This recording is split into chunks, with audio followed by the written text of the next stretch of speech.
আগামী 10 থেকে 13 জুন যুক্তরাজ্য সফর করবেন প্রধান উপদেষ্টা ডক্টর ইউনূস। সফরে মর্যাদাপূর্ণ কিং চার্লস হারমোনি অ্যাওয়ার্ডে ভূষিত করা হবে তাকে। এছাড়া ঢাকা লন্ডন সম্পর্ককে নতুন করে পুনরুজ্জীবিত করার পাশাপাশি অর্থনীতি, বাণিজ্য ও বিনিয়োগের ক্ষেত্রে আরও ঘনিষ্ঠ সহযোগিতা করার লক্ষ্যে এই সফর অনুষ্ঠিত হবে।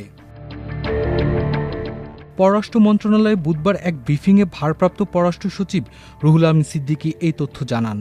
তিনি বলেন, এটি একটি অত্যন্ত গুরুত্বপূর্ণ সফর। প্রধান উপদেষ্টা 9 জুন ঢাকা থেকে লন্ডনের উদ্দেশ্যে রওনা দেবেন। দেশে ফিরবেন 14 জুন। সফরে ডক্টর ইউনূস ব্রিটিশ রাজা চার্লসের সঙ্গে সাক্ষাৎ করবেন।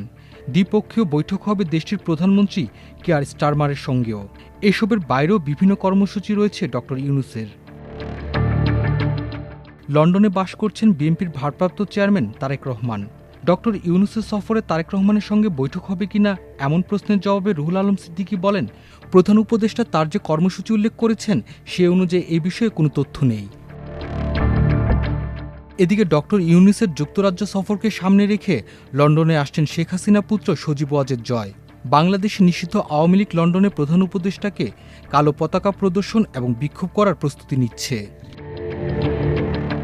প্রধান উপদেষ্টার 10 জুন লন্ডনে আসার কর্মসূচি রয়েছে।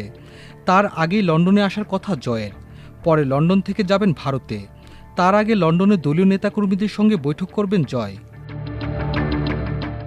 ইতিমধ্যে আওয়ামী লীগ নেতা ও সাবেক মন্ত্রী আব্দুর রহমান, সাবেক পররাষ্ট্রমন্ত্রী হাসান মাহমুদ, সাবেক নৌপরিবহন মন্ত্রী খালিদ মাহমুদ চৌধুরী, সাবেক প্রতিমন্ত্রী শফিকুর রহমান চৌধুরীকে লন্ডনে একাধিক অনুষ্ঠানে প্রকাশ্যে দেখা গেছে। সাবেক ভূমি প্রতিমন্ত্রী সাইফুজ্জামান চৌধুরী লন্ডনে অবস্থান করছেন, তবে তাকে বাইরে প্রকাশ্যে দেখা যায়নি। সাবেক মন্ত্রী ও বিসিবির সাবেক সভাপতি নাজমুল হাসান পাপন দীর্ঘদিন ধরে লন্ডনে রয়েছেন। পালিয়ে যাওয়া শেখ হাসিনা ও তার সুবিধাভোগীরা বিদেশে বসে দেশকে অস্থিতিশীল করার লক্ষ্যে কাজ করছে। একই সঙ্গে বিদেশে অবস্থানরত নেতাকর্মীদের সংগঠিত করার উদ্যোগও নেওয়া হয়েছে। বাংলাদেশ ও যুক্তরাজ্যের সম্পর্ক রাজনৈতিকভাবে খুবই গুরুত্বপূর্ণ। দুই দেশের মধ্যে রয়েছে বাণিজ্যিক সম্পর্কের গভীরতা। যুক্তরাজ্য বাংলাদেশের দ্বিতীয় বৃহত্তম বাণিজ্যিক অংশীদার এবং দেশটির বৃহত্তম প্রবাসী জনগণের আবাসস্থল। সফরে যুক্তরাজ্যে পাচার হওয়া অর্থ পুনরুদ্ধারের বিষয়ে উদ্যোগী হবেন ডক্টর ইউনূস।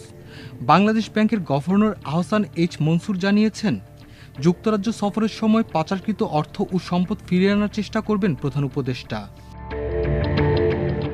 এই সফরে ব্রিটিশ রাজা চার্লস ডক্টর ইউনূসকে সম্মানজনক হারমোনি অ্যাওয়ার্ড 2025 পুরস্কারে ভূষিত করবেন, যা বাংলাদেশের সঙ্গে যুক্তরাজ্যের সম্পর্কের আরও উন্নয়ন এবং সহযোগিতার প্রতি গভীর প্রতিশ্রুতি প্রদর্শন করবে।